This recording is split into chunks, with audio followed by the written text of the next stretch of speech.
Judges. Judges, chapter 1.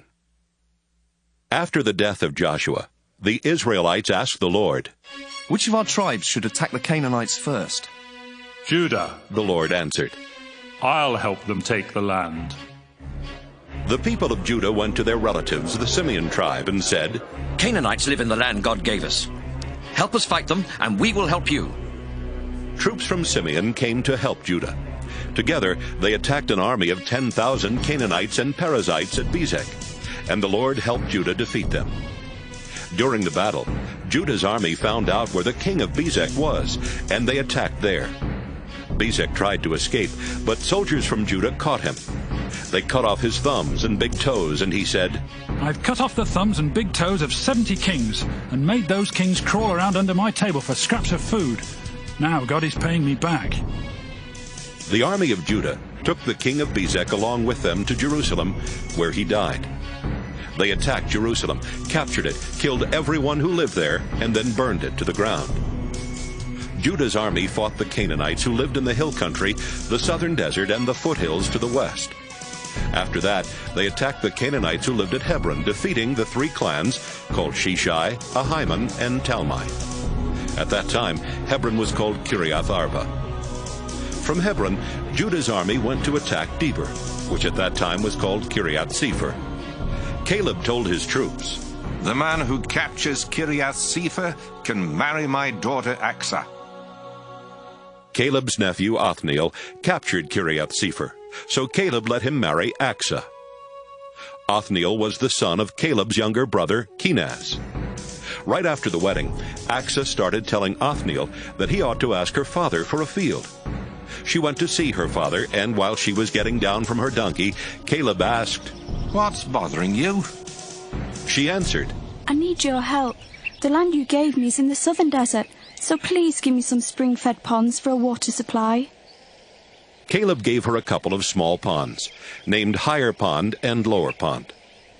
The people who belonged to the Kenite clan were the descendants of the father-in-law of Moses. They left Jericho with the people of Judah and settled near Arad in the southern desert of Judah, not far from the Amalekites. Judah's army helped Simeon's army attack the Canaanites, who lived at Zephath. They completely destroyed the town and renamed it Hormah. The Lord helped the army of Judah capture Gaza, Ashkelon, Ekron, and the land near those towns. They also took the hill country. But the people who lived in the valleys had iron chariots, so Judah was not able to make them leave or to take their land. The tribe of Judah gave the town of Hebron to Caleb, as Moses had told them to do. Caleb defeated the 3 Anakim clans and took over the town. The Jebusites were living in Jerusalem, and the Benjamin tribe did not defeat them or capture the town. That's why Jebusites still live in Jerusalem along with the people of Benjamin. The Ephraim and Manasseh tribes were getting ready to attack Bethel, which at that time was called Luz. And the Lord helped them when they sent spies to find out as much as they could about Bethel. While the spies were watching the town, a man came out and told them, "If you show us how our army can get into the town, we'll make sure that you aren't harmed." The man showed them, and the 2 Israelite tribes attacked Bethel, killing everyone except the man and his family. The 2 tribes made the man and his family leave. So they went to the land of the Hittites, where he built a town. He named the town Luz, and that is still its name. Canaanites lived in the towns of Bethshean, Taanach, Dor, Ibleam, Megiddo, and all the villages nearby. The Canaanites were determined to stay, and the Manasseh tribe never did get rid of them. But later on, when the Israelites grew more powerful, they made slaves of the Canaanites. The Ephraim tribe did not get rid of the Canaanites who lived in Gezer, so the Canaanites lived there with the Israelites all around them. The Zebulun tribe did not get rid of the Canaanites who lived in Kitron and Nahalal, and the Canaanites stayed there with Israelites around them. But the people of Zebulun did force the Canaanites into slave labor. The Asher tribe did not get rid of the Canaanites who lived in Akko, Sidon, Alab, Aksib, Helba, Aphek, and Rehob, and the Asher tribe lived with Canaanites all around them. The Naphtali tribe did not get rid of the Canaanites who lived in Beth-Shemesh and Beth-Anath, but they did force the Canaanites into slave labor. The Naphtali tribe lived with Canaanites around them. The Amorites were strong enough to keep the tribe of Dan from settling in the valleys, so Dan had to stay in the hill country. The Amorites on Mount Heres and in Ajalon and Shaalbim were also determined to stay.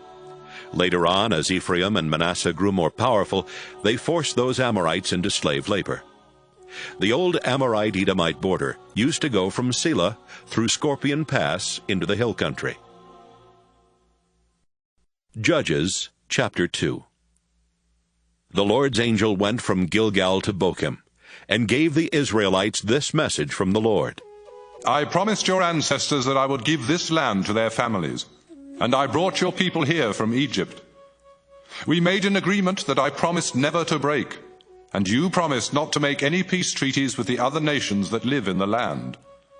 Besides that, you agreed to tear down the altars where they sacrificed to their idols, but you didn't keep your promise.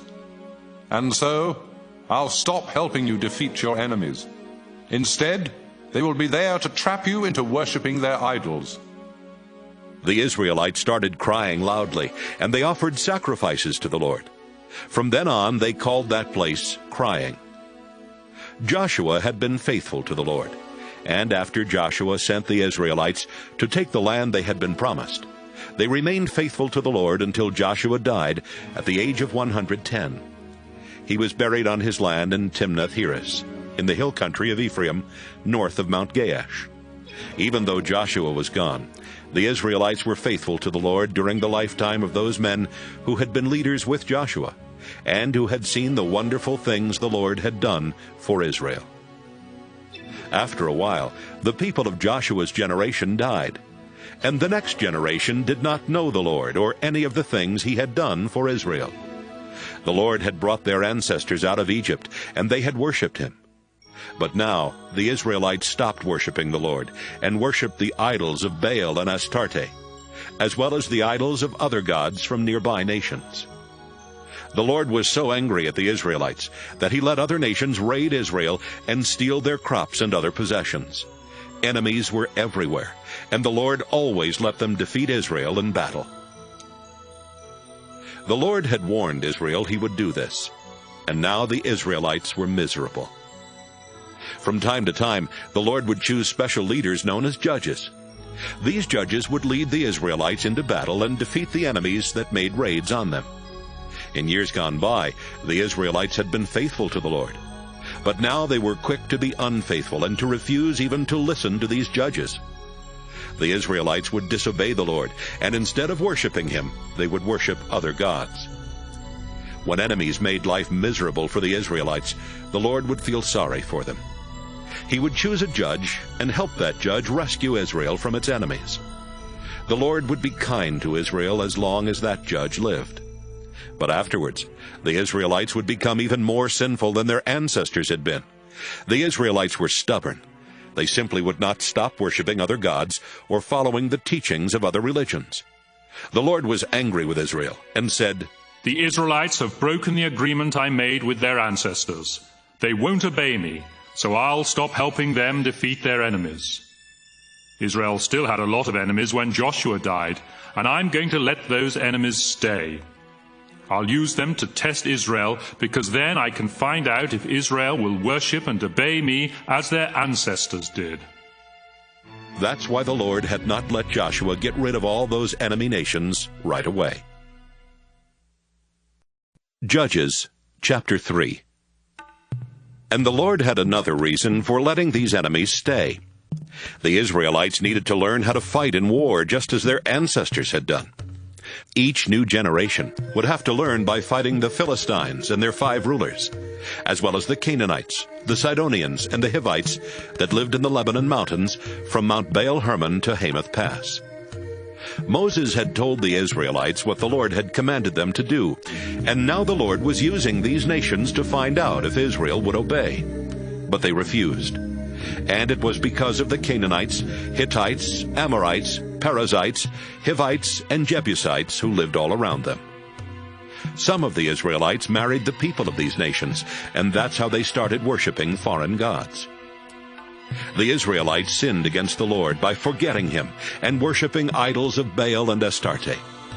This made the Lord angry, so he let Israel be defeated by King Cushan-Rishathaim of northern Syria, who ruled Israel 8 years and made everyone pay taxes. The Israelites begged the Lord for help, and he chose Othniel to rescue them.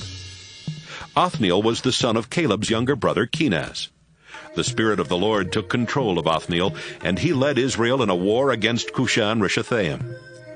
The Lord gave Othniel victory, and Israel was at peace until Othniel died about 40 years later. Once more the Israelites started disobeying the Lord.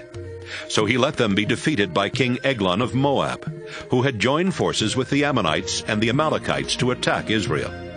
Eglon and his army captured Jericho. Then he ruled Israel for 18 years and forced the Israelites to pay heavy taxes.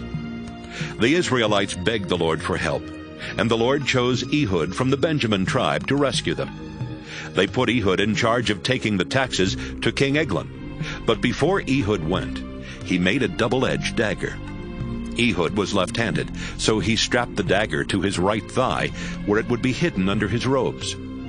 Ehud and some other Israelites took the taxes to Eglon, who was a very fat man. As soon as they gave the taxes to Eglon, Ehud said it was time to go home. Ehud went with the other Israelites as far as the statues at Gilgal. Then he turned back and went upstairs to the cool room where Eglon had his throne. Ehud said, "Your Majesty, I need to talk with you in private." Eglon replied, "Don't say anything yet." His officials left the room, and Eglon stood up as Ehud came closer. "Yes," Ehud said, "I have a message for you from God." Ehud pulled out the dagger with his left hand and shoved it so far into Eglon's stomach that even the handle was buried in his fat. Ehud left the dagger there. Then, after closing and locking the doors to the room, he climbed through a window onto the porch and left. When the king's officials came back and saw that the doors were locked, they said, "The king is probably inside relieving himself." They stood there waiting until they felt foolish, but Eglon never opened the doors. Finally, they unlocked the doors and found King Eglon lying dead on the floor. But by that time, Ehud had already escaped past the statues. Ehud went to the town of Sirah in the hill country of Ephraim and started blowing a signal on a trumpet. The Israelites came together and he shouted, "Follow me! The Lord will help us defeat the Moabites!" The Israelites followed Ehud down to the Jordan Valley, and they captured the places where people crossed the river on the way to Moab. They would not let anyone go across, and before the fighting was over, they killed about 10,000 Moabite warriors. Not one escaped alive. Moab was so badly defeated that it was a long time before they were strong enough to attack Israel again. And Israel was at peace for 80 years. Shamgar, the son of Anan, was the next to rescue Israel. In one battle, he used a sharp wooden pole to kill 600 Philistines. Judges chapter 4. After the death of Ehud, the Israelites again started disobeying the Lord. So the Lord let the Canaanite king Jabin of Hazor conquer Israel. Sisera, the commander of Jabin's army, lived in Harosheth Hagoyim. Jabin's army had 900 iron chariots, and for 20 years he made life miserable for the Israelites, until finally they begged the Lord for help. Deborah, the wife of Lapidoth, was a prophet and a leader of Israel during those days. She would sit under Deborah's palm tree between Ramah and Bethel in the hill country of Ephraim, where Israelites would come and ask her to settle their legal cases. One day, Barak, the son of Abinoam, was in Kedesh in Naphtali, and Deborah sent word for him to come and talk with her. When he arrived, she said, "I have a message for you from the Lord God of Israel. You are to get together an army of 10,000 men from the Naphtali and Zebulun tribes, and lead them to Mount Tabor. The Lord will trick Sisera into coming out to fight you at the Kishon River, Sisera will be leading King Jabin's army as usual, and they will have their chariots. But the Lord has promised to help you defeat them." "I'm not going unless you go," Barak told her. "All right, I'll go," she replied. "but I'm warning you that the Lord is going to let a woman defeat Sisera, and no one will honor you for winning the battle." Deborah and Barak left for Kedesh, where Barak called together the troops from Zebulun and Naphtali. 10,000 soldiers gathered there, and Barak led them out from Kedesh. Deborah went too. At this time, Heber of the Kenite clan was living near the village of Ok in Zaanannim, not far from Kedesh. The Kenites were descendants of Hobab, the father-in-law of Moses. But Heber had moved and set up his tents away from the rest of the clan. When Sisera learned that Barak had led an army to Mount Tabor, he called his troops together and got all 900 iron chariots ready. Then he led his army away from Harosheth Hagoyim to the Kishon River. Deborah shouted, "Barak, it's time to attack Sisera, because today the Lord is going to help you defeat him. In fact, the Lord has already gone on ahead to fight for you." Barak led his 10,000 troops down from Mount Tabor, and during the battle the Lord confused Sisera, his chariot drivers, and his whole army. Everyone was so afraid of Barak and his army that even Sisera jumped down from his chariot and tried to escape. Barak's forces went after Sisera's chariots and army as far as Harosheth Hagoyim. Sisera's entire army was wiped out. Only Sisera escaped. He ran to Heber's camp because Heber and his family had a peace treaty with the king of Hazor. Sisera went to the tent that belonged to Jael, Heber's wife. She came out to greet him and said, "Come in, sir. Please come on in. Don't be afraid." After they had gone inside, Sisera lay down and Jael covered him with a blanket. "Could I have a little water?" he asked. "I'm thirsty." Jael opened a leather bottle and poured him some milk. Then she covered him back up. "Stand at the entrance to the tent," Sisera told her. "If someone comes by and asks if anyone is inside, tell them no." Sisera was exhausted and soon fell asleep. Jael took a hammer and drove a tent peg through his head into the ground, and he died. Meanwhile, Barak had been following Sisera, and Jael went out to meet him. "The man you're looking for is inside," she said. "Come in, and I'll show him to you." They went inside, and there was Sisera, dead and stretched out with a tent peg through his skull. That same day, the Israelites defeated the Canaanite king Jabin, and his army was no longer powerful enough to attack the Israelites. Jabin grew weaker while the Israelites kept growing stronger, and at last the Israelites destroyed him. Judges chapter 5. After the battle was over that day, Deborah and Barak sang this song. "We praise you, Lord. Our soldiers volunteered, ready to follow you.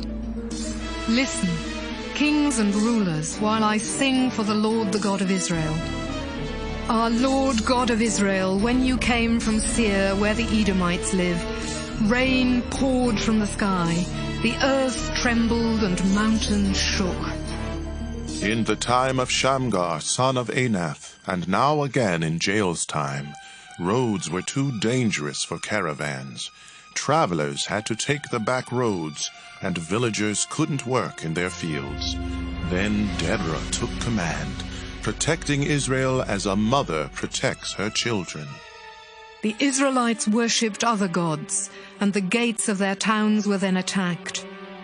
But they had no shields or spears to fight with. I praise you, Lord, and I am grateful for those leaders and soldiers who volunteered.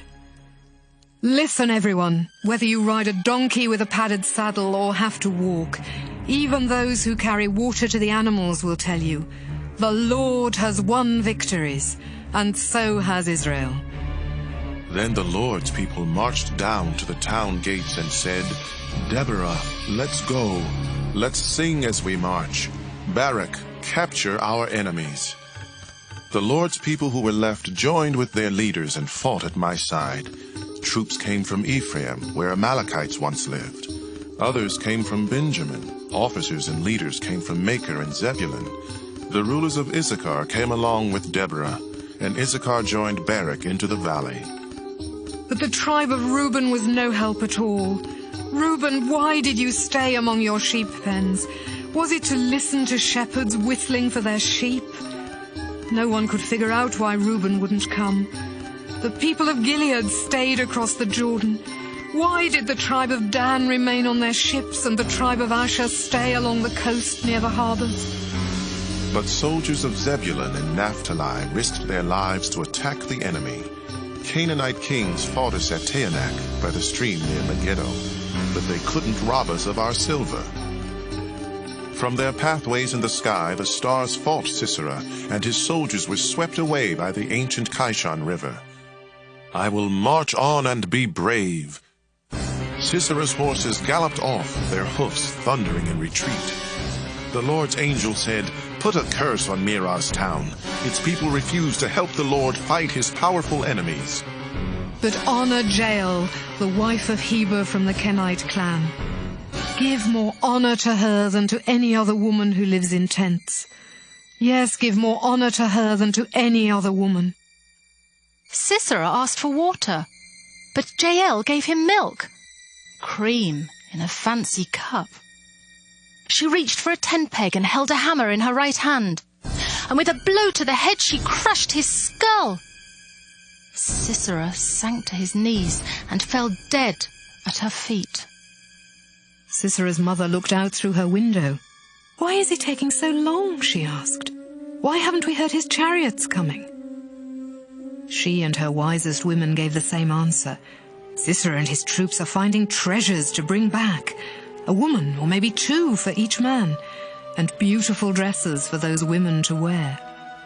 Our Lord, we pray that all your enemies will die like Sisera, but let everyone who loves you shine brightly like the sun at dawn. Judges chapter 6. There was peace in Israel for about 40 years. Then once again the Israelites started disobeying the Lord, so he let the nation of Midian control Israel for 7 years. The Midianites were so cruel that many Israelites ran to the mountains and hid in caves. Every time the Israelites would plant crops, the Midianites invaded Israel together with the Amalekites and other eastern nations. They rode in on their camels, set up their tents, and then let their livestock eat the crops as far as the town of Gaza. The Midianites stole food, sheep, cattle, and donkeys. Like a swarm of locusts, they could not be counted, and they ruined the land wherever they went. The Midianites took almost everything that belonged to the Israelites, and the Israelites begged the Lord for help. Then the Lord sent a prophet to them with this message. I am the Lord God of Israel, so listen to what I say. You were slaves in Egypt, but I set you free and led you out of Egypt into this land. And when nations here made life miserable for you, I rescued you and helped you get rid of them and take their land. I am your God, and I told you not to worship Amorite gods, even though you are living in the land of the Amorites. But you refused to listen. One day an angel from the Lord went to the town of Ophrah and sat down under the big tree that belonged to Joash, a member of the Abiezer clan. Joash's son Gideon was nearby, threshing grain in a shallow pit where he could not be seen by the Midianites. The angel appeared and spoke to Gideon. The Lord is helping you, and you are a strong warrior. Gideon answered, Please, don't take this wrong, but if the Lord is helping us, then why have all these awful things happened? We've heard how the Lord performed miracles and rescued our ancestors from Egypt. But those things happened long ago. Now the Lord has abandoned us to the Midianites. Then the Lord himself said, Gideon, you will be strong, because I am giving you the power to rescue Israel from the Midianites. Gideon replied, But how can I rescue Israel? My clan is the weakest one in Manasseh, and everyone else in my family is more important than I am. Gideon, the Lord answered, You can rescue Israel because I am going to help you. Defeating the Midianites will be as easy as beating up one man." Gideon said, "It's hard to believe that I'm actually talking to the Lord. Please, do something so I'll know that you really are the Lord. And wait here until I bring you an offering."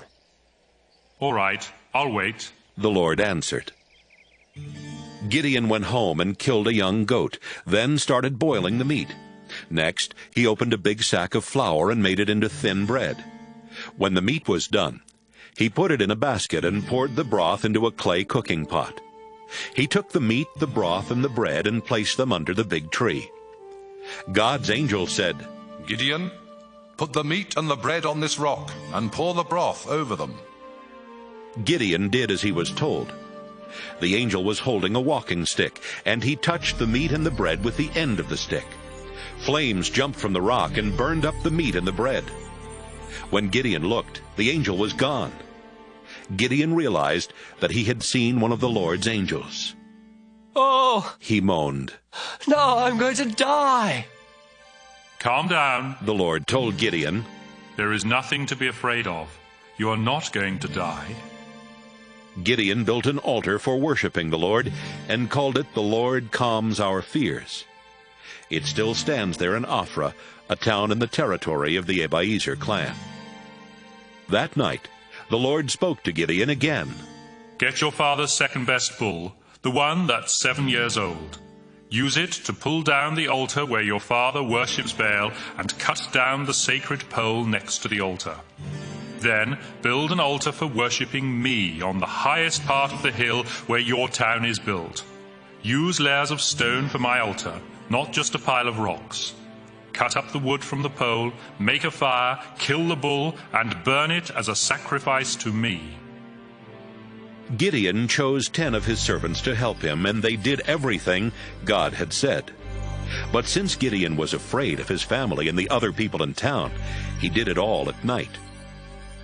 When the people of the town got up the next morning, they saw that Baal's altar had been knocked over, and the sacred pole next to it had been cut down. Then they noticed the new altar, covered with the remains of the sacrificed bull. "Who could have done such a thing?" they asked. And they kept on asking until finally someone told them, "Gideon, the son of Joash, did it." The men of the town went to Joash and said, "Your son Gideon knocked over Baal's altar and cut down the sacred pole next to it. Hand him over so we can kill him." The crowd pushed closer and closer, but Joash replied, "Are you trying to take revenge for Baal? Are you trying to rescue Baal? If you are, you will be the ones who are put to death, and it will happen before another day dawns. If Baal really is a god, let him take his own revenge on someone who tears down his altar." That same day, Joash changed Gideon's name to Jerubbaal, explaining, "He tore down Baal's altar, so let Baal take revenge himself." All the Midianites, Amalekites, and other eastern nations got together and crossed the Jordan River. Then they invaded the land of Israel and set up camp in Jezreel Valley.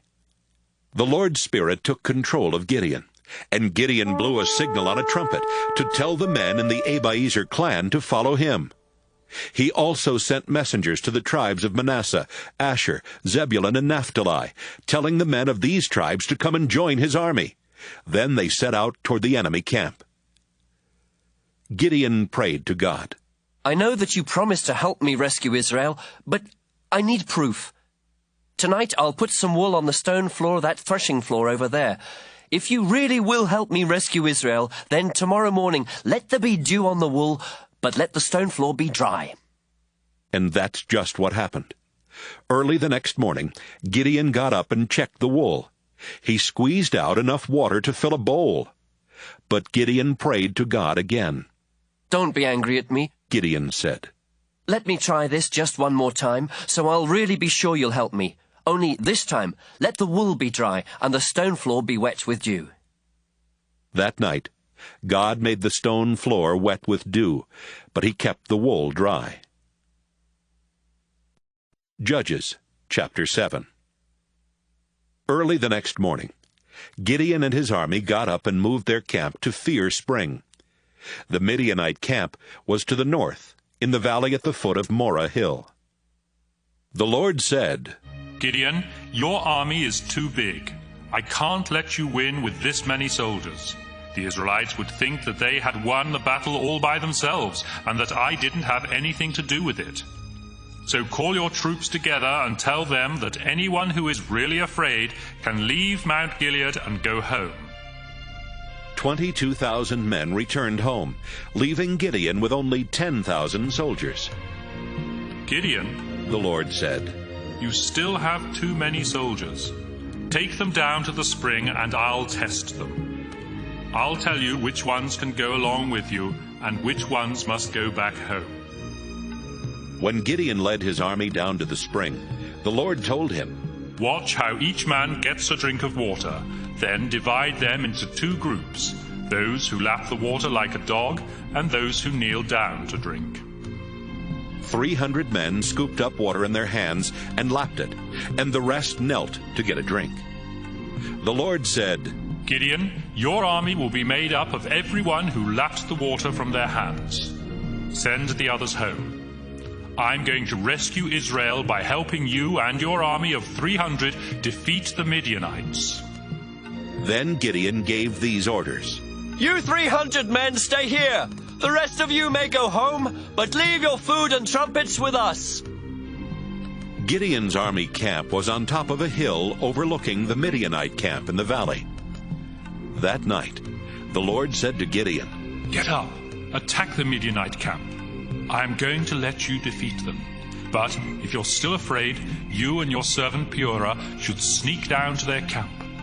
When you hear what the Midianites are saying, you'll be brave enough to attack. Gideon and Purah worked their way to the edge of the enemy camp, where soldiers were on guard duty. The camp was huge. The Midianites, Amalekites, and other eastern nations covered the valley like a swarm of locusts, and it would be easier to count the grains of sand on a beach than to count their camels. Gideon overheard one enemy guard telling another, I had a dream about a flat loaf of barley bread that came tumbling into our camp. It hit the headquarters tent, and the tent flipped over and fell down. The other soldier answered, your dream must have been about Gideon, the Israelite commander. It means God will let him and his army defeat the Midianite army and everyone else in our camp. As soon as Gideon heard about the dream and what it meant, he bowed down to praise God. Then he went back to the Israelite camp and shouted, let's go! The Lord is going to let us defeat the Midianite army! Gideon divided his little army into 3 groups of 100 men. And he gave each soldier a trumpet and a large clay jar with a burning torch inside. Gideon said, when we get to the enemy camp, spread out and surround it. Then wait for me to blow a signal on my trumpet. As soon as you hear it, blow your trumpets and shout, fight for the Lord! Fight for Gideon!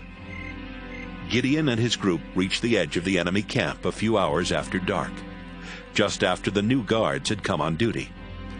Gideon and his soldiers blew their trumpets and smashed the clay jars that were hiding the torches. The rest of Gideon's soldiers blew the trumpets they were holding in their right hands. Then they smashed the jars and held the burning torches in their left hands. Everyone shouted, fight with your swords for the Lord and for Gideon! The enemy soldiers started yelling and tried to run away. Gideon's troops stayed in their positions, surrounding the camp, and blew their trumpets again. As they did, the Lord made the enemy soldiers pull out their swords and start fighting each other. The enemy army tried to escape from the camp. They ran to Acacia Tree Town, toward Zereda, and as far as the edge of the land that belonged to the town of Abel-Meholah near Tabbath. Gideon sent word for more Israelite soldiers to come from the tribes of Naphtali, Asher, and both halves of Manasseh to help fight the Midianites. He also sent messengers to tell all the men who lived in the hill country of Ephraim, come and help us fight the Midianites. Put guards at every spring, stream, and well as far as Beth-Berah before the Midianites can get to them, and guard the Jordan River. Troops from Ephraim did exactly what Gideon had asked, and they even helped chase the Midianites on the east side of the Jordan River. These troops captured Raven and Wolf, the 2 Midianite leaders. They killed Raven at a large rock that has come to be known as Raven Rock. And they killed Wolf near a wine pit that has come to be called Wolf Wine Pit. The men of Ephraim brought the heads of the 2 Midianite leaders to Gideon. Judges chapter 8. But the men were really upset with Gideon and complained. When you went to war with Midian, you didn't ask us to help. Why did you treat us like that? Gideon answered, Don't be upset. Even though you came later, you were able to do much more than I did. It's just like the grape harvest. The grapes your tribe doesn't even bother to pick are better than the best grapes my family can grow. Besides, God chose you to capture Raven and Wolf. I didn't do a thing compared to you. By the time Gideon had finished talking, the men of Ephraim had calmed down and were no longer angry at him.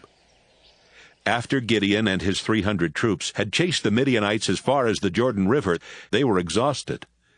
The town of Succoth was nearby, so he went there and asked, Please give my troops some food. They are worn out, but we have to keep chasing Zebah and Zalmunna, the 2 Midianite kings. The town leaders of Succoth answered, Why should we feed your army? We don't know if you really will defeat Zebah and Zalmunna. Just wait, Gideon said. After the Lord helps me defeat them, I'm coming back here. I'll make a whip out of thorns and rip the flesh from your bones. After leaving Succoth, Gideon went to Penuel and asked the leaders there for some food, but he got the same answer as he had gotten at Succoth. I'll come back safe and sound, Gideon said. But when I do, I'm going to tear down your tower. Zebah and Zalmunna were in Karkor, with an army of 15,000 troops. They were all that was left of the army of the eastern nations, because 120,000 of their warriors had been killed in the battle. Gideon reached the enemy camp by going east along Nomad Road, past Nobah and Jogbehah. He made a surprise attack, and the enemy panicked. Zebah and Zalmunna tried to escape, but Gideon chased and captured them. After the battle, Gideon set out for home. As he was going through Hirah's Pass, he caught a young man who lived in Succoth.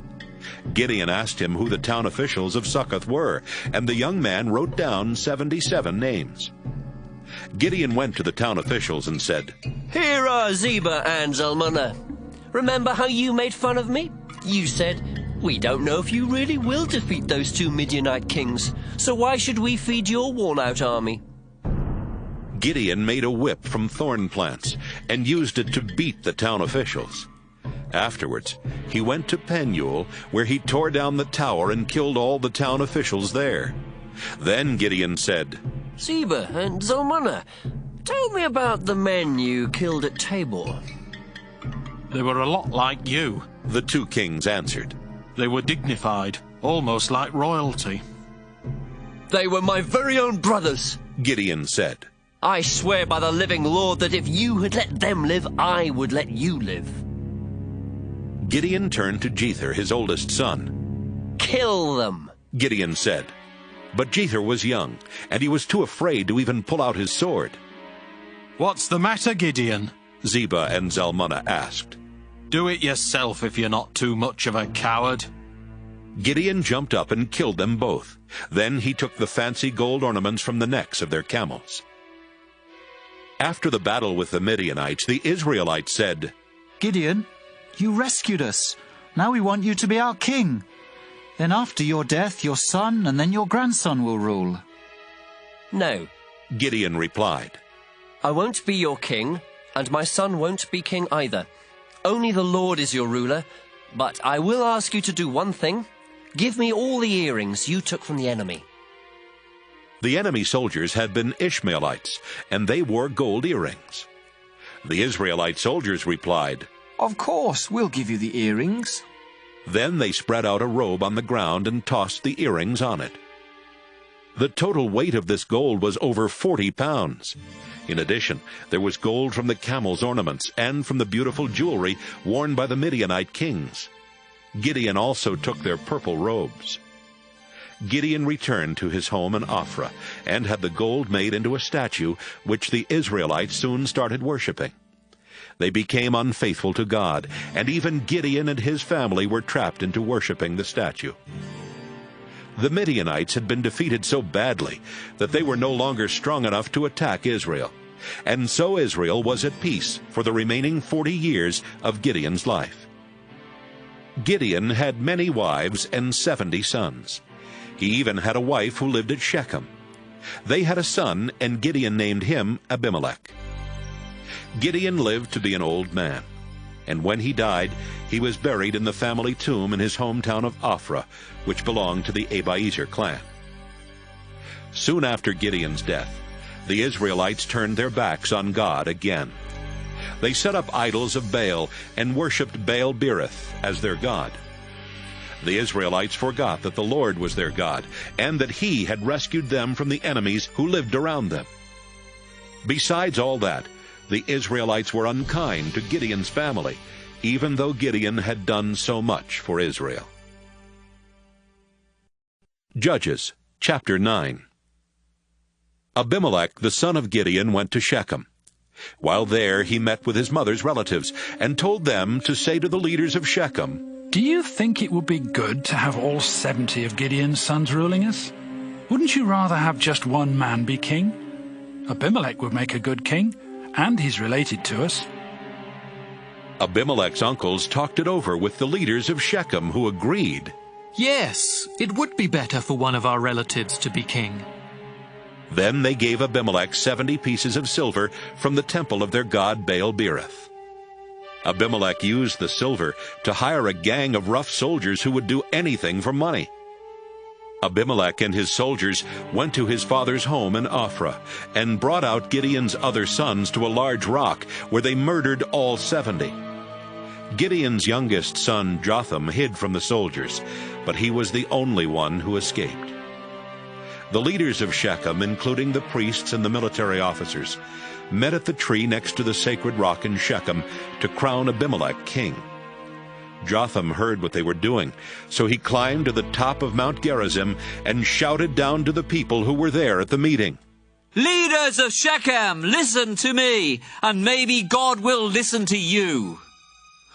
Once the trees searched for someone to be king.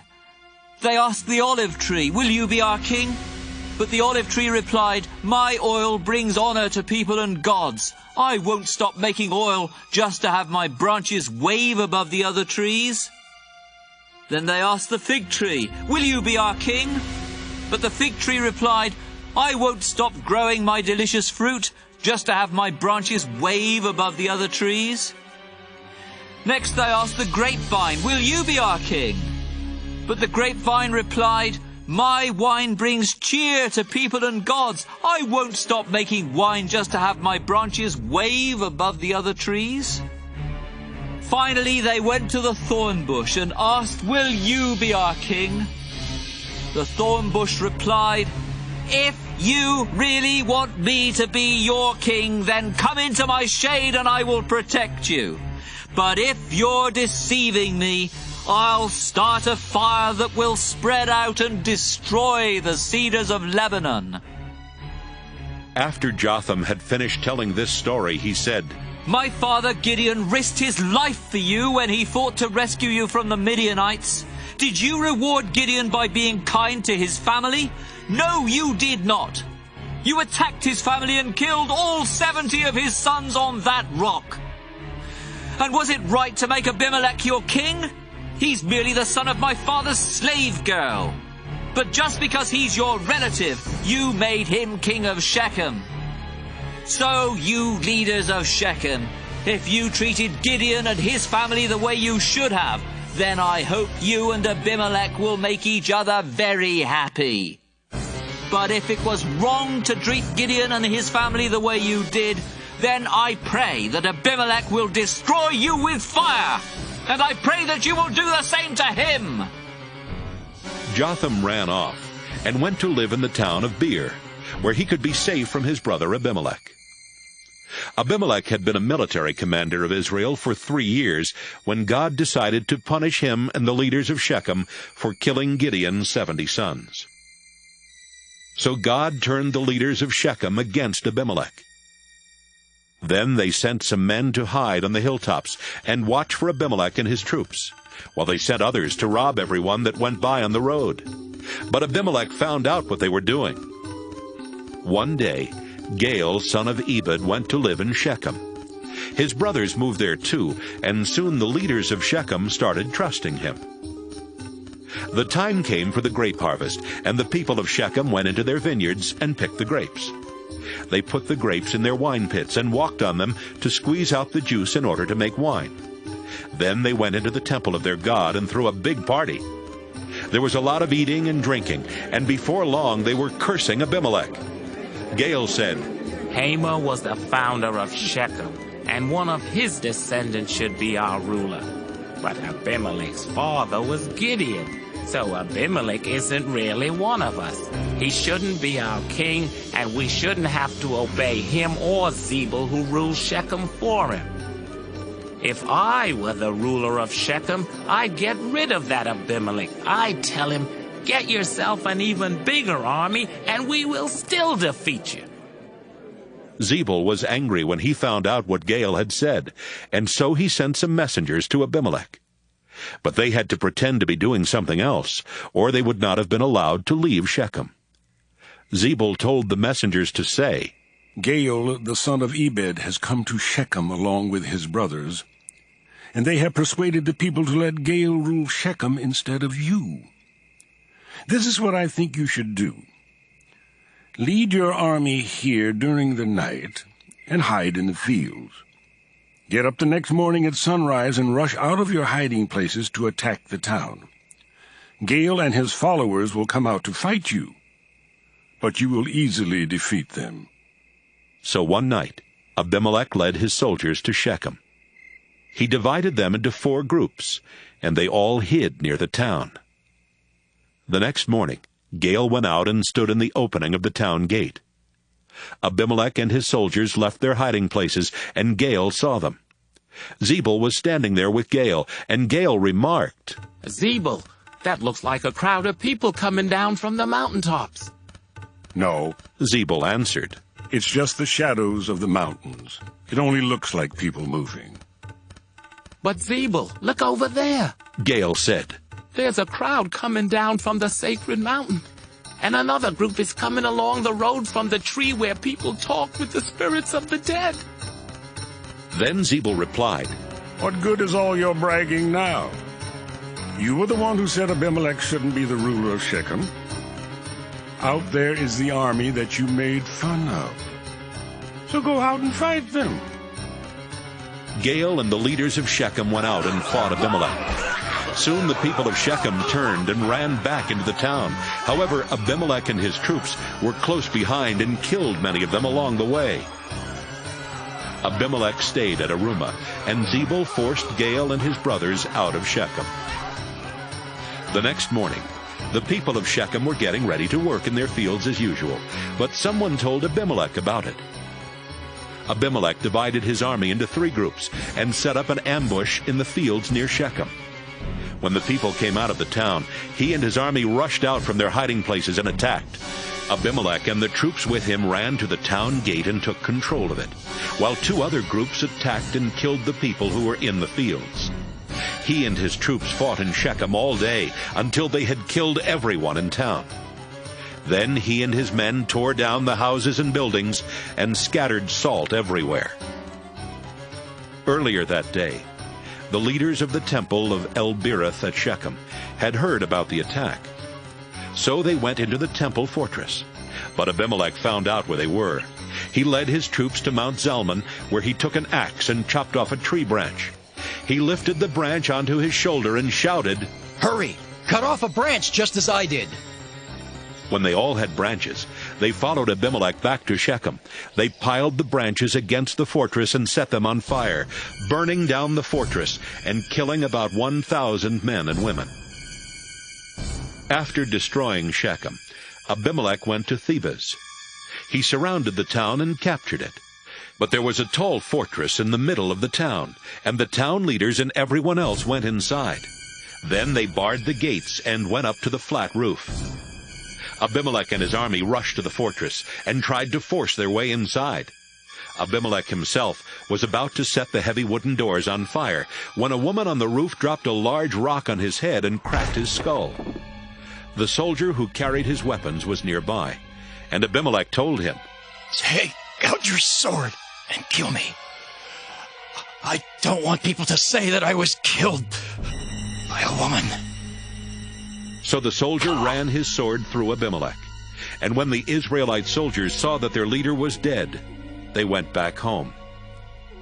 That's how God punished Abimelech for killing his brothers and bringing shame on his father's family. God also punished the people of Shechem for helping Abimelech. Everything happened just as Jotham's curse said it would. Judges chapter 10. Tola was the next person to rescue Israel. He belonged to the Issachar tribe, but he lived in Shamer, a town in the hill country of Ephraim. His father was Puah, and his grandfather was Dodo. Tola was a leader of Israel for 23 years. Then he died and was buried in Shamer. The next leader of Israel was Jair, who lived in Gilead. He was a leader for 22 years. He had 30 sons, and each son had his own mule and was in charge of one town in Gilead. Those 30 towns are still called the settlements of Jair. When he died, he was buried in the town of Canaan. Before long, the Israelites began disobeying the Lord by worshipping Baal, Astarte, and gods from Syria, Sidon, Moab, Ammon, and Philistia. The Lord was angry at Israel, and decided to let Philistia and Ammon conquer them. So the same year that Jair died, Israel's army was crushed by these two nations. For 18 years, Ammon was cruel to the Israelites who lived in Gilead, the region east of the Jordan River that had once belonged to the Amorites. Then the Ammonites began crossing the Jordan and attacking the tribes of Judah, Benjamin, and Ephraim. Life was miserable for the Israelites. They begged the Lord for help and confessed, "We were unfaithful to you, our Lord. We stopped worshipping you and started worshipping idols of Baal." The Lord answered, "In the past, when you came crying to me for help, I rescued you.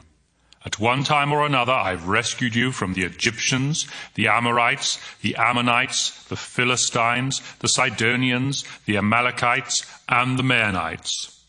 But I'm not going to rescue you any more. You've left me and gone off to worship other gods. If you're in such big trouble, go cry to them for help." "We have been unfaithful," the Israelites admitted. "If we must be punished, do it yourself. But please rescue us from the Ammonites." Then the Israelites got rid of the idols of the foreign gods, and they began worshipping only the Lord. Finally, there came a time when the Lord could no longer stand to see them suffer. The rulers of Ammon called their soldiers together and led them to Gilead, where they set up camp. The Israelites gathered at Mizpah and set up camp there. The leaders of Gilead asked each other, "Who can lead an attack on the Ammonites?" Then they agreed, "If we can find someone who can lead the attack, we'll make him the ruler of Gilead." Judges chapter 11. The leaders of the Gilead clan decided to ask a brave warrior named Jephthah, son of Gilead, to lead the attack against the Ammonites. Even though Jephthah belonged to the Gilead clan, he had earlier been forced to leave the region where they had lived. Jephthah was the son of a prostitute, but his half-brothers were the sons of his father's wife. One day his half-brothers told him, "You don't really belong to our family, so you can't have any of the family property." Then they forced Jephthah to leave home. Jephthah went to the country of Tob, where he was joined by a number of men who would do anything for money. So the leaders of Gilead went to Jephthah and said, "Please come back to Gilead. If you lead our army, we will be able to fight off the Ammonites." "Didn't you hate me?" Jephthah replied. "Weren't you the ones who forced me to leave my family? You're coming to me now just because you're in trouble." "But we do want you to come back," the leaders said. "And if you lead us in battle against the Ammonites, we will make you the ruler of Gilead." "All right," Jephthah said. "If I go back with you and the Lord lets me defeat the Ammonites, Will you really make me your ruler? You have our word. The leaders answered. And the Lord is a witness to what we have said. So Jephthah went back to Mizpah with the leaders of Gilead. The people of Gilead gathered at the place of worship and made Jephthah their ruler. Jephthah also made promises to them. After the ceremony, Jephthah sent messengers to say to the king of Ammon, Are you trying to start a war? You have invaded my country, and I want to know why. The king of Ammon replied, Tell Jephthah that the land really belongs to me, all the way from the Arnon River in the south to the Jabbok River in the north and west to the Jordan River. When the Israelites came out of Egypt, they stole it. Tell Jephthah to return it to me, and there won't be any war. Jephthah sent the messengers back to the king of Ammon, and they told him that Jephthah had said, Israel hasn't taken any territory from Moab or Ammon. When the Israelites came from Egypt, they traveled in the desert to the Red Sea and then to Kadesh. They sent messengers to the king of Edom and said, Please, let us go through your country. But the king of Edom refused. They also sent messengers to the king of Moab, but he wouldn't let them cross his country either. And so the Israelites stayed at Kadesh. A little later, the Israelites set out into the desert, going east of Edom and Moab, and camping on the eastern side of the Arnon River Gorge. The Arnon is the eastern border of Moab, and since the Israelites didn't cross it, they didn't even set foot in Moab. The Israelites sent messengers to the Amorite king Sihon of Heshbon. Please, they said, let our people go through your country to get to our own land. Sihon didn't think the Israelites could be trusted, so he called his army together. They set up camp at Jahaz, then they attacked the Israelite camp. But the Lord God helped Israel defeat Sihon and his army. Israel took over all of the Amorite land where Sihon's people had lived, from the Arnon River in the south to the Jabbok River in the north, and from the desert in the east to the Jordan River in the west. The messengers also told the king of Ammon that Jephthah had said, The Lord God of Israel helped his nation get rid of the Amorites and take their land. Now, do you think you're going to take over that same territory? If Chemosh, your God, takes over a country and gives it to you, don't you have a right to it? And if the Lord takes over a country and gives it to us, the land is ours. Are you better than Balak, the son of Zippor? He was the king of Moab, but he didn't quarrel with Israel or start a war with us. For 300 years, Israelites have been living in Heshbon and Aurora and in the nearby villages, and in the towns along the Arnon River Gorge. If the land really belonged to you Ammonites, you wouldn't have waited until now to try to get it back. I haven't done anything to you, but it's certainly wrong of you to start a war. I pray that the Lord will show whether Israel or Ammon is in the right. But the king of Ammon paid no attention to Jephthah's message. Then the Lord's Spirit took control of Jephthah, and Jephthah went through Gilead and Manasseh raising an army. Finally he arrived at Mizpah in Gilead, where he promised the Lord, If you will let me defeat the Ammonites and come home safely, I will sacrifice to you whoever comes out to meet me first. From Mizpah, Jephthah attacked the Ammonites, and the Lord helped him defeat them. Jephthah and his army destroyed the 20 towns between Aurora and Minnith, and others as far as Abel-Kiramim.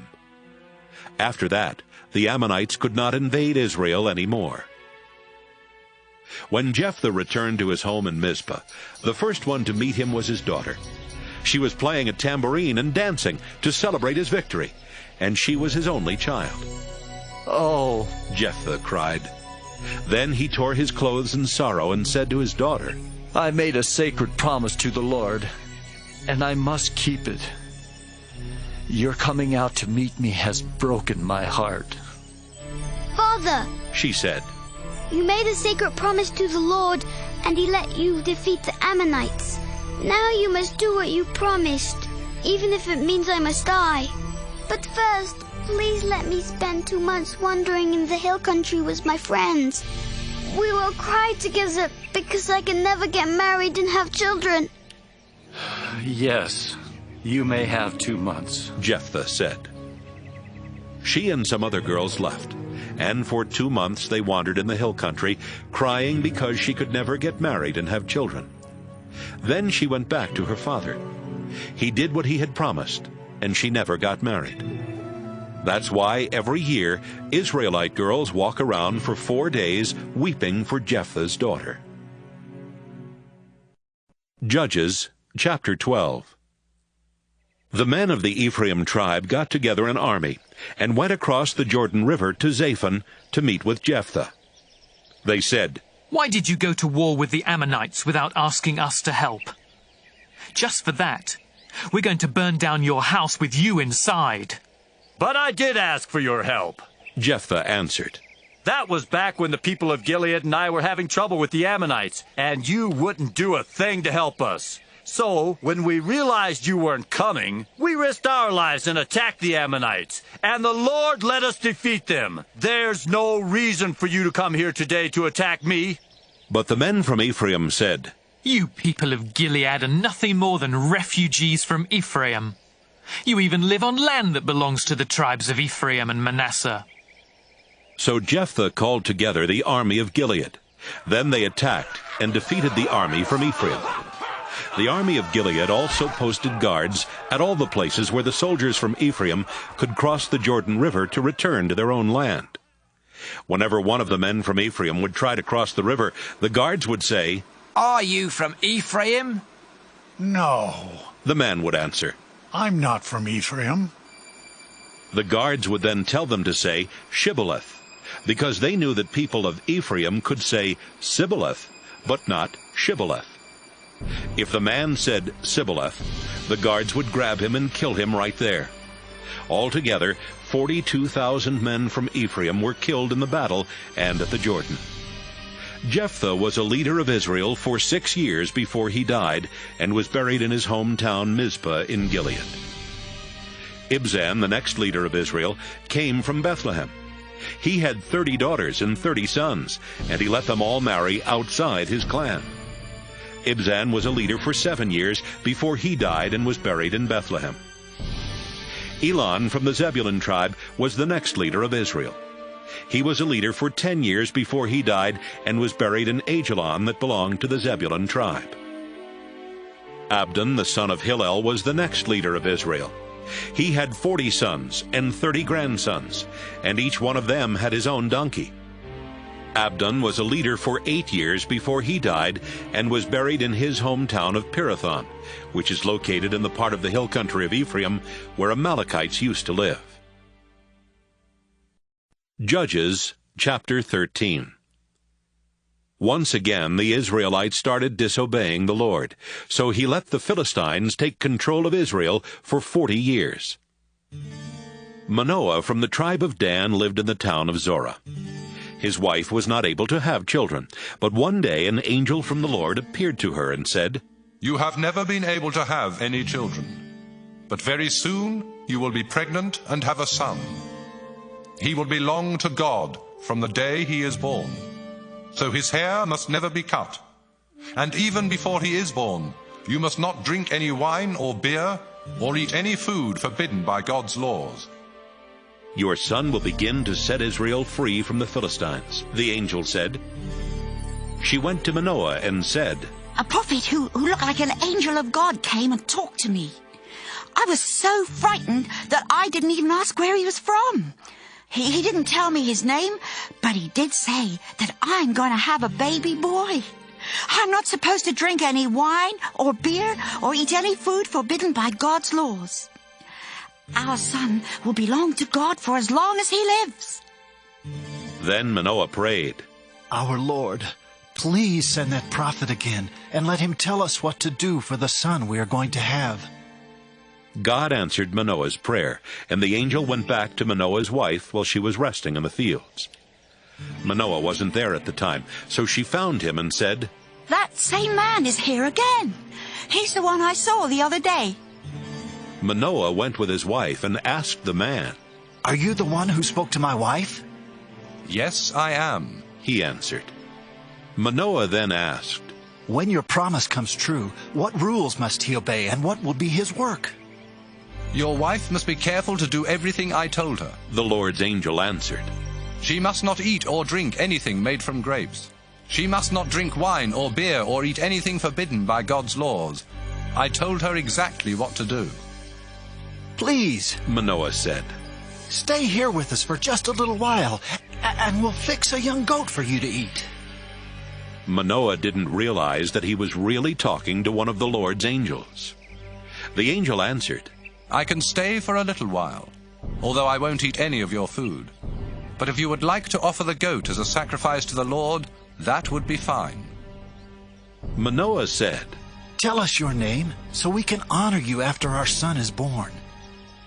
No, the angel replied. You don't need to know my name. And if you did, you couldn't understand it. So Manoah took a young goat over to a large rock he had chosen for an altar, and he built a fire on the rock. Then he killed the goat and offered it with some grain as a sacrifice to the Lord. But then an amazing thing happened. The fire blazed up toward the sky, and the Lord's angel went up toward heaven in the fire. Manoah and his wife bowed down low when they saw what happened. The angel was gone, but Manoah and his wife realized that he was one of the Lord's angels. Manoah said, We have seen an angel. Now we are going to die. The Lord isn't going to kill us. Manoah's wife responded. The Lord accepted our sacrifice and grain offering, and he let us see something amazing. Besides, he told us that we're going to have a son. Later, Manoah's wife did give birth to a son, and she named him Samson. As the boy grew, the Lord blessed him. Then, while Samson was staying at Dan's camp between the towns of Zorah and Eshtaol, the Spirit of the Lord took control of him. Judges chapter 14. One day Samson went to Timnah, where he saw a Philistine woman. When he got back home, he told his parents, I saw a Philistine woman in Timnah, and I want to marry her. Get her for me. His parents answered, There are a lot of women in our clan, and even more in the rest of Israel. Those Philistines are pagans. Why would you want to marry one of their women? She looks good to me, Samson answered. Get her for me. At that time, the Philistines were in control of Israel, and the Lord wanted to stir up trouble for them. That's why he made Samson desire that woman. As Samson and his parents reached the vineyards near Timnah, a fierce young lion suddenly roared and attacked Samson. But the Lord's Spirit took control of Samson, and with his bare hands he tore the lion apart as though it had been a young goat. His parents didn't know what he had done, and he didn't tell them. When they got to Timnah, Samson talked to the woman, and he was sure that she was the one for him. Later, Samson returned to Timnah for the wedding, and when he came near the place where the lion had attacked, he left the road to see what was left of the lion. He was surprised to see that bees were living in the lion's skeleton, and that they had made some honey. He scooped up the honey in his hands and ate some of it as he walked along. When he got back to his parents, he gave them some of the honey, and they ate it too. But he didn't tell them he had found the honey in the skeleton of a lion. While Samson's father went to make the final arrangements with the bride and her family, Samson threw a big party as grooms usually did. When the Philistines saw what Samson was like, they told 30 of their young men to stay with him at the party. Samson told the 30 young men, This party will last for 7 days. Let's make a bet. I'll tell you a riddle, and if you can tell me the right answer before the party is over, I'll give each one of you a shirt and a full change of clothing. But if you can't tell me the answer, then each of you will have to give me a shirt and a full change of clothing. It's a bet, the Philistine said. Tell us the riddle. Samson said, Once so strong and mighty, now so sweet and tasty. 3 days went by, and the Philistine young men had not come up with the right answer. Finally, on the 7th day of the party, they went to Samson's bride and said, You had better trick your husband into telling you the answer to his riddle. Have you invited us here just to rob us? If you don't find out the answer, we will burn you and your family to death. Samson's bride went to him and started crying in his arms. You must really hate me, she sobbed. If you love me at all, you would have told me the answer to your riddle. Oh, but I haven't even told my parents the answer, Samson replied. Why should I tell you? For the entire 7 days of the party, she had been whining and trying to get the answer from him. But that 7th day, she put so much pressure on Samson that he finally gave in and told her the answer. She went straight to the young men and told them. Before sunset that day, the men of the town went to Samson with this answer. A lion is the strongest, honey is the sweetest. Samson replied, This answer you have given me doubtless came from my bride-to-be. Then the Lord's Spirit took control of Samson. He went to Ashkelon, where he killed 30 men and took their clothing. Samson then gave it to the 30 young men at Timnah and stormed back home to his own family. The father of the bride had Samson's wife marry one of the 30 young men that had been at Samson's party. Judges, chapter 15. Later during the wheat harvest, Samson went to visit the young woman he thought was still his wife. He brought along a young goat as a gift and said to her father, I want to go into my wife's bedroom. You can't do that, he replied. When you left the way you did, I thought you were divorcing her. So I arranged for her to marry one of the young men who were at your party. But my younger daughter is even prettier, and you can have her as your wife. This time, Samson answered, I have a good reason for really hurting some Philistines. Samson went out and caught 300 foxes and tied them together in pairs with oil-soaked rags around their tails. Then Samson took the foxes into the Philistine wheat fields that were ready to be harvested. He set the rags on fire and let the foxes go. The wheat fields went up in flames, and so did the stacks of wheat that had already been cut. Even the Philistine vineyards and olive orchards burned. Some of the Philistines started asking around, Who could have done such a thing? It was Samson. Someone told them. He married the daughter of that man in Timnah.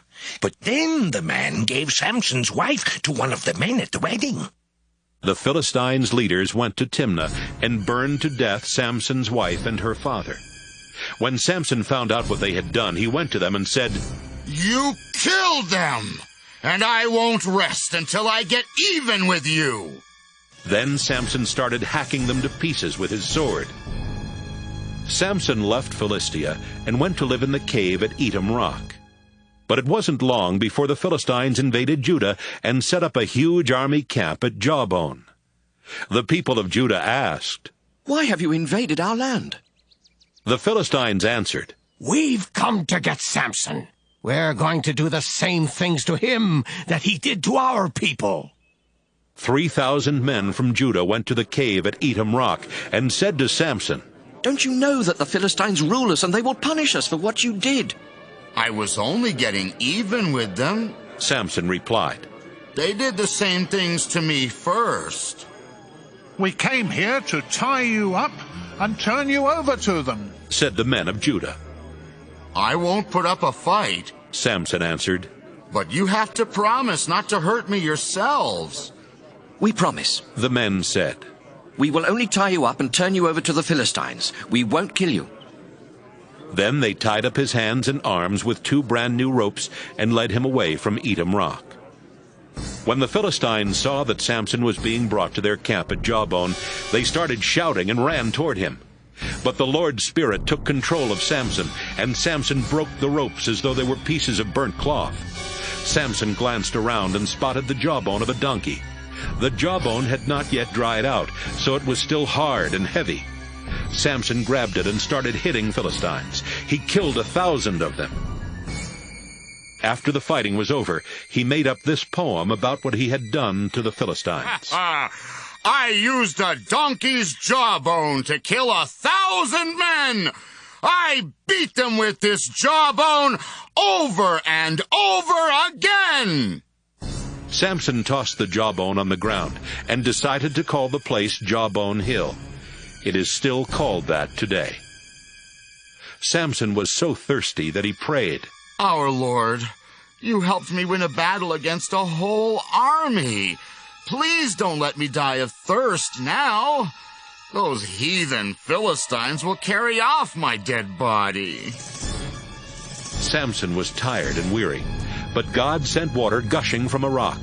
Samson drank some and felt strong again. Samson named the place Caller Spring because he had called out to God for help. The spring is still there at Jawbone. Samson was a leader of Israel for 20 years, but the Philistines were still the rulers of Israel.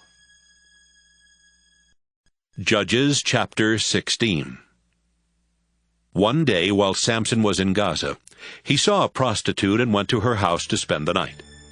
The people who lived in Gaza found out he was there, and they decided to kill him at sunrise. So they went to the city gate and waited all night in the guard rooms on each side of the gate. But Samson got up in the middle of the night and went to the town gate. He pulled the gate doors and doorposts out of the wall and put them on his shoulders. Then he carried them all the way to the top of the hill that overlooks Hebron, where he set the doors down, still closed and locked. Some time later, Samson fell in love with a woman named Delilah, who lived in Sorek Valley. The Philistine rulers went to Delilah and said, "Trick Samson into telling you what makes him so strong, and what can make him weak. Then we can tie him up, so he can't get away. If you find out his secret, we will each give you 1,100 pieces of silver." The next time Samson was at Delilah's house, she asked, "Samson, what makes you so strong? How can I tie you up so you can't get away? Come on, you can tell me." Samson answered, "If someone ties me up with 7 new bowstrings that have never been dried, it will make me just as weak as anyone else." The Philistine rulers gave 7 new bowstrings to Delilah. They also told some of their soldiers to go to Delilah's house and hide in the room where Samson and Delilah were. If the bowstrings made Samson weak, they would be able to capture him. Delilah tied up Samson with the bowstrings and shouted, "Samson, the Philistines are attacking." Samson snapped the bowstrings as though they were pieces of scorched string.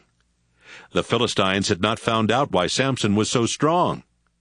"You lied and made me look like a fool," Delilah said. "Now tell me, how can I really tie you up?" Samson answered, "Use some new ropes. If I'm tied up with ropes that have never been used, I'll be just as weak as anyone else." Delilah got new ropes and again had some Philistines hide in the room. Then she tied up Samson's arms and shouted, "Samson, the Philistines are attacking." Samson snapped the ropes as if they were threads. "You're still lying and making a fool of me," Delilah said. "Tell me how I can tie you up." "My hair is in 7 braids," Samson replied. "If you weave my braids into the threads on a loom and nail the loom to a wall, then I will be as weak as anyone else." While Samson was asleep, Delilah wove his braids into the threads on a loom and nailed the loom to a wall. Then she shouted, "Samson, the Philistines are attacking." Samson woke up and pulled the loom free from its posts in the ground and from the nails in the wall. Then he pulled his hair free from the woven cloth. "Samson," Delilah said, "you claim to love me, but you don't mean it. You've made me look like a fool 3 times now, and you still haven't told me why you're so strong." Delilah started nagging and pestering him day after day until he couldn't stand it any longer. Finally, Samson told her the truth. "I have belonged to God ever since I was born, so my hair has never been cut. If it were ever cut off, my strength would leave me, and I would be as weak as anyone else." Delilah realized that he was telling the truth. So she sent someone to tell the Philistine rulers, come to my house one more time. Samson has finally told me the truth. The Philistine rulers went to Delilah's house, and they brought along the silver they had promised her. Delilah had lulled Samson to sleep, with his head resting in her lap. She signaled to one of the Philistine men as she began cutting off Samson's 7 braids. And by the time she was finished, Samson's strength was gone. Delilah tied him up and shouted, "Samson, the Philistines are attacking." Samson woke up and thought, I'll break loose and escape, just as I always do. He did not realize that the Lord had stopped helping him. The Philistines grabbed Samson and poked out his eyes. They took him to the prison in Gaza and chained him up. Then they put him to work, turning a millstone to grind grain. But they didn't cut his hair anymore, so it started growing back. The Philistine rulers threw a big party and sacrificed a lot of animals to their god Dagon. The rulers said, "Samson was our enemy, but our god Dagon helped us capture him." Everyone there was having a good time, and they shouted, Bring out Samson! He's still good for a few more laughs. The rulers had Samson brought from the prison, and when the people saw him, this is how they praised their God. Samson ruined our crops and killed our people. He was our enemy, but our God helped us capture him. They made fun of Samson for a while. Then they told him to stand near the columns that supported the roof. A young man was leading Samson by the hand, and Samson said to him, I need to lean against something. Take me over to the columns that hold up the roof. The Philistine rulers were celebrating in a temple packed with people, and with 3,000 more on the flat roof. They had all been watching Samson and making fun of him. Samson prayed, Please remember me, Lord God. The Philistines poked out my eyes, but make me strong one last time so I can take revenge for at least one of my eyes. Samson was standing between the 2 middle columns that held up the roof. He felt around and found one column with his right hand and the other with his left hand. Then he shouted, Let me die with the Philistines! He pushed against the columns as hard as he could, and the temple collapsed with the Philistine rulers and everyone else still inside. Samson killed more Philistines when he died than he had killed during his entire life. His brothers and the rest of his family went to Gaza and took his body back home. They buried him in his father's tomb, which was located between Zorah and Eshtaol. Samson was a leader of Israel for 20 years. Judges chapter 17. Micah belonged to the Ephraim tribe and lived in the hill country. One day he told his mother, Do you remember those 1,100 pieces of silver that were stolen from you? I was there when you put a curse on whoever stole them. Well, I'm the one who did it. His mother answered, I pray that the Lord will bless you, my son. Micah returned the silver to his mother, and she said, I give this silver to the Lord so my son can use it to make an idol. Turning to her son, she said, Micah, now the silver belongs to you. But Micah handed it back to his mother. She took 200 pieces of the silver and gave them to a silver worker who made them into an idol. They kept the idol in Micah's house. He had a shrine for worshiping God there at his home, and he had made some idols and a sacred priestly vest. Micah chose one of his own sons to be the priest for his shrine. This was before kings ruled Israel, so all the Israelites did whatever they thought was right. One day a young Levite came to Micah's house in the hill country of Ephraim. He had been staying with one of the clans of Judah in Bethlehem, but he had left Bethlehem to find a new place to live where he could be a priest. Where are you from? Micah asked. I am a Levite from Bethlehem in Judah. The man answered, And I'm on my way to find a new place to live. Micah said, Why don't you stay here with me? You can be my priest and tell me what God wants me to do. Every year I'll give you 10 pieces of silver and 1 complete set of clothes, and I'll provide all your food." The young man went for a walk. Then he agreed to stay with Micah and be his priest. He lived in Micah's house, and Micah treated him like one of his own sons.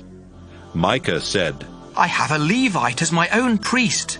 Now I know that the Lord will be kind to me." Judges chapter 18. These things happened before kings ruled Israel. About this time, the tribe of Dan was looking for a place to live. The other tribes had land, but the people of Dan did not really have any to call their own. The tribe chose 5 warriors to represent their clans and told them, "Go and find some land where we can live." The warriors left the area of Zorah and Eshtaol and went into the hill country of Ephraim. One night they stayed at Micah's house because they heard the young Levite talking, and they knew from his accent that he was from the south. They asked him, "What are you doing here? Who brought you here?" The Levite replied, "Micah hired me as his priest." Then he told them how well Micah had treated him.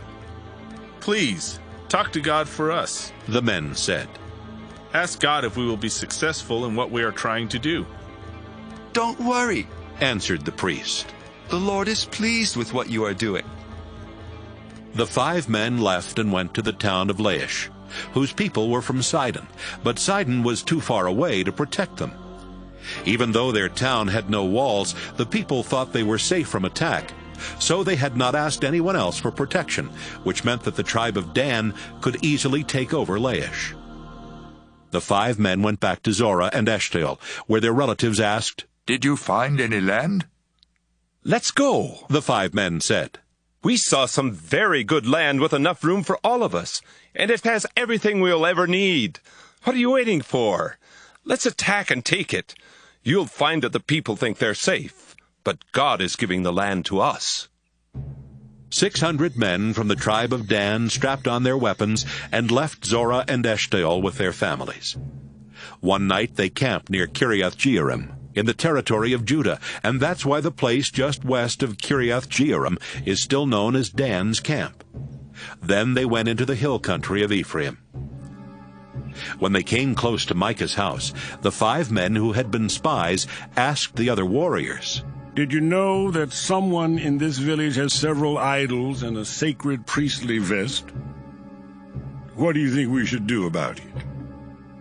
The 600 warriors left the road and went to the house on Micah's property where the young Levite priest lived. They stood at the gate and greeted the priest. Meanwhile, the 5 men who had been there before went into Micah's house and took the sacred priestly vest and the idols. "Hey!" the priest shouted. "What do you think you're doing?" "Quiet," the men said. "Keep your mouth shut and listen. Why don't you come with us and be our priest, so you can tell us what God wants us to do? You could stay here and be a priest for one man's family, but wouldn't you rather be the priest for a clan, or even a whole tribe of Israel?" The priest really liked that idea, so he took the vest and the idols and joined the others from the tribe of Dan. Then they turned and left after putting their children, their cattle, and the rest of their other possessions in front. They had traveled for some time before Micah asked his neighbors to help him get his things back. He and his men caught up with the people of Dan and shouted for them to stop. They turned to face him and asked, "What's wrong? Why did you bring all these men?" Micah answered, "You know what's wrong. You stole the gods I made, and you took my priest. I don't have anything left." "We don't want to hear any more about it," the people of Dan said. "And if you make us angry, you'll only get yourself and your family killed." After saying this, they turned and left.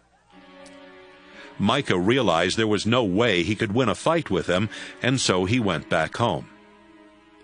The tribe of Dan took Micah's priest and the things Micah had made and headed for Laish, which was located in a valley controlled by the town of Beth-rehob. Laish was defenseless because it had no walls and was too far from Sidon for the Sidonians to help defend it. The leaders of Laish had not even asked nearby towns to help them in case of an attack. The warriors from Dan made a surprise attack on Laish, killing everyone and burning it down. Then they rebuilt the town and settled there themselves. But they named it Dan after one of Israel's sons, who was the ancestor of their tribe. Even though the place of worship was in Shiloh, the people of Dan set up the idol Micah had made. They worshipped the idol, and the Levite was their priest. His name was Jonathan, and he was a descendant of Gershom the son of Moses. His descendants served as priests for the tribe of Dan until the people of Israel were taken away as prisoners by their enemies. Judges chapter 19. Before kings ruled Israel, a Levite was living deep in the hill country of the Ephraim tribe. He married a woman from Bethlehem in Judah, but she was unfaithful and went back to live with her family in Bethlehem. 4 months later, her husband decided to try and talk her into coming back. So he went to Bethlehem, taking along a servant and 2 donkeys. He talked with his wife, and she invited him into their family's home. Her father was glad to see him and did not want him to leave. So the man stayed 3 days, eating and drinking with his father-in-law. When everyone got up on the 4th day, the Levite started getting ready to go home. But his father-in-law said, "Don't leave until you have a bite to eat. You'll need strength for your journey." The 2 men sat down together and ate a big meal. "Come on," the man's father-in-law said. "Stay tonight and have a good time." The Levite tried to leave, but his father-in-law insisted, and he spent 1 more night. The 5th day the man got up early to leave, but his wife's father said, "You need to keep up your strength. Why don't you leave right after lunch?" So the 2 of them started eating. Finally, the Levite got up from the meal so he and his wife and servant could leave. "Look," his father-in-law said, "it's already late afternoon, and if you leave now, you won't get very far before dark. Stay with us 1 more night and enjoy yourself. Then you can get up early tomorrow morning and start home." But the Levite decided not to spend the night there again. He had the saddles put on his 2 donkeys. Then he and his wife and servant traveled as far as Jebus, which is now called Jerusalem. It was beginning to get dark, and the man's servant said, "Let's stop and spend the night in this town where the Jebusites live." "No," the Levite answered. "They aren't Israelites, and I refuse to spend the night there. We'll stop for the night at Gibeah, because we can make it to Gibeah, or maybe even to Ramah before dark." They walked on and reached Gibeah in the territory of Benjamin just after sunset. They left the road and went into Gibeah, but the Levite couldn't find a house where anyone would let them spend the night, and they sat down in the open area just inside the town gates. Soon an old man came in through the gates on his way home from working in the fields. Most of the people who lived in Gibeah belonged to the tribe of Benjamin, but this man was originally from the hill country of Ephraim. He noticed that the Levite was just in town to spend the night. "Where are you going?" the old man asked. "Where did you come from?" "We've come from Bethlehem in Judah," the Levite answered. "We went there on a visit. Now we're going to the place where the Lord is worshipped, and later we will return to our home in the hill country of Ephraim. But no one here will let us spend the night in their home. We brought food for our donkeys and bread and wine for ourselves, so we don't need anything except a place to sleep." The old man said, "You are welcome to spend the night in my home and to be my guest, but don't stay out here." The old man brought them into his house and fed their donkeys. Then he and his guests washed their feet and began eating and drinking. They were having a good time when some worthless men of that town surrounded the house and started banging on the door and shouting, "A man came to your house tonight. Send him out so we can have sex with him." The old man went outside and said, "My friends, please don't commit such a horrible crime against a man who is a guest in my house. Let me send out my daughter instead.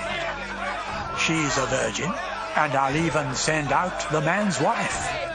You can rape them or do whatever else you want, but please don't do such a horrible thing to this man." The men refused to listen, so the Levite grabbed his wife and shoved her outside. The men raped her and abused her all night long. Finally, they let her go just before sunrise. And it was almost daybreak when she went back to the house where her husband was staying. She collapsed at the door and lay there until sunrise. About that time, her husband woke up and got ready to leave. He opened the door and went outside, where he found his wife lying at the door with her hands on the doorstep. "Get up," he said. "It's time to leave." But his wife didn't move. He lifted her body onto his donkey and left. When he got home, he took a butcher knife and cut her body into 12 pieces. Then he told some messengers, "Take one piece to each tribe of Israel, and ask everyone if anything like this has ever happened since Israel left Egypt.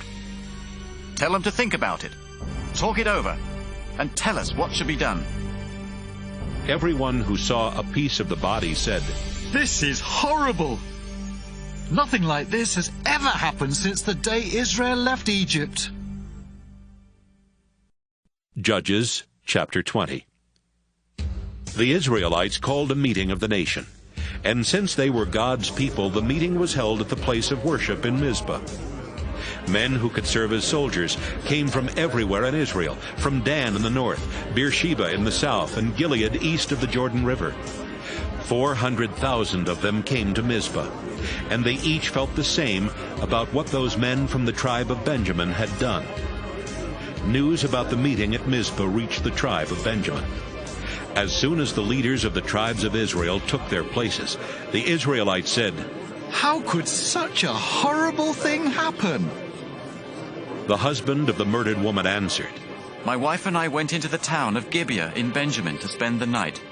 Later that night, the men of Gibeah surrounded the house. They wanted to kill me, but instead they raped and killed my wife. It was a terrible thing for Israelites to do, so I cut up her body and sent pieces everywhere in Israel. You are the people of Israel, and you must decide today what to do about the men of Gibeah." The whole army was in agreement, and they said, "None of us will go home. We'll send 1/10 of the men from each tribe to get food for the army. And we'll ask God who should attack Gibeah, because those men deserve to be punished for committing such a horrible crime in Israel." Everyone agreed that Gibeah had to be punished. The tribes of Israel sent messengers to every town and village in Benjamin, and wherever the messengers went, they said, "How could those worthless men in Gibeah do such a disgusting thing? We can't allow such a terrible crime to go unpunished in Israel. Hand the men over to us, and we will put them to death." But the people of Benjamin refused to listen to the other Israelites. Men from towns all over Benjamin's territory went to Gibeah and got ready to fight Israel. The Benjamin tribe had 26,000 soldiers, not counting the 700 who were Gibeah's best warriors. In this army there were 700 left-handed experts who could sling a rock at a target the size of a hair and hit it every time. The other Israelite tribes organized their army and found they had 400,000 experienced soldiers. So they went to the place of worship at Bethel and asked God, "Which tribe should be the first to attack the people of Benjamin?" "Judah," the Lord answered. The next morning, the Israelite army moved its camp to a place near Gibeah. Then they left their camp and got into position to attack the army of Benjamin. Benjamin's soldiers came out of Gibeah and attacked, and when the day was over, 22,000 Israelite soldiers lay dead on the ground. The people of Israel went to the place of worship and cried until sunset. Then they asked the Lord, "Should we attack the people of Benjamin again, even though they are our relatives?" "Yes," the Lord replied. "Attack them again." The Israelite soldiers encouraged each other to be brave and to fight hard. Then the next day they went back to Gibeah and took up the same positions as they had before. That same day, Benjamin's soldiers came out of Gibeah and attacked, leaving another 18,000 Israelite soldiers dead on the battlefield. The people of Israel went to the place of worship at Bethel, where the sacred chest was being kept. They sat on the ground crying and not eating for the rest of the day. Then, about sunset, They offered sacrifices to please the Lord and to ask his blessing. Phinehas the priest then prayed, Our Lord, the people of Benjamin are our relatives. Should we stop fighting or attack them again? Attack, the Lord answered. Tomorrow I will let you defeat them. The Israelites surrounded Gibeah, but stayed where they could not be seen. Then the next day, they took the same positions as twice before. But this time they had a different plan. They said, When the men of Benjamin attack, we will run off and let them chase us away from the town and into the country roads. The soldiers of Benjamin attacked the Israelite army and started pushing it back from the town. They killed about 30 Israelites in the fields and along the road between Gibeah and Bethel. The men of Benjamin were thinking, We're mowing them down like we did before. The Israelites were running away, but they headed for Baal Tamar, where they regrouped. They had set an ambush, and they were sure it would work. 10,000 of Israel's best soldiers had been hiding west of Gibeah, and as soon as the men of Benjamin chased the Israelites into the countryside, these 10,000 soldiers made a surprise attack on the town gates. They dashed in and captured Gibeah, killing everyone there. Then they set the town on fire, because the smoke would be the signal for the other Israelite soldiers to turn and attack the soldiers of Benjamin. The fighting had been so heavy around the soldiers of Benjamin that they did not know the trouble they were in. But then they looked back and saw clouds of smoke rising from the town. They looked in front and saw the soldiers of Israel turning to attack. This terrified them, because they realized that something horrible was happening. And it was horrible. Over 25,000 soldiers of Benjamin died that day, and those who were left alive knew that the Lord had given Israel the victory. The men of Benjamin headed down the road toward the desert, trying to escape from the Israelites.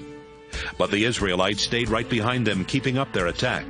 Men even came out of the nearby towns to help kill the men of Benjamin, who were having to fight on all sides. The Israelite soldiers never let up their attack. They chased and killed the warriors of Benjamin as far as a place directly east of Gibeah, until 18,000 of these warriors lay dead. Some other warriors of Benjamin turned and ran down the road toward Rimmon Rock in the desert. The Israelites killed 5,000 of them on the road, then chased the rest until they had killed 2,000 more. 25,000 soldiers of Benjamin died that day, all of them experienced warriors. Only 600 of them finally made it into the desert to Rimmon Rock, where they stayed for 4 months. The Israelites turned back and went to every town in Benjamin's territory, killing all the people and animals and setting the towns on fire. Judges chapter 21. When the Israelites had met at Mizpah before the war with Benjamin, they had made this sacred promise. None of us will ever let our daughters marry any man from Benjamin. After the war with Benjamin, the Israelites went to the place of worship at Bethel and sat there until sunset. They cried loudly and bitterly and prayed, Our Lord, you are the God of Israel. Why did you let this happen? Now one of our tribes is almost gone.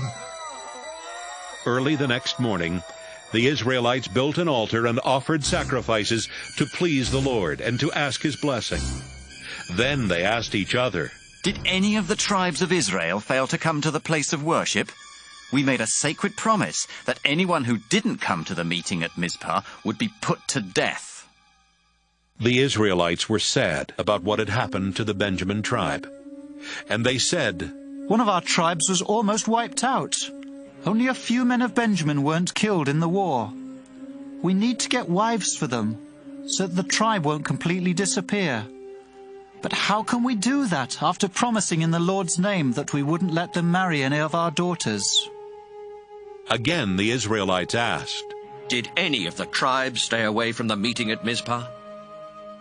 After asking around, they discovered that no one had come from Jabesh in Gilead.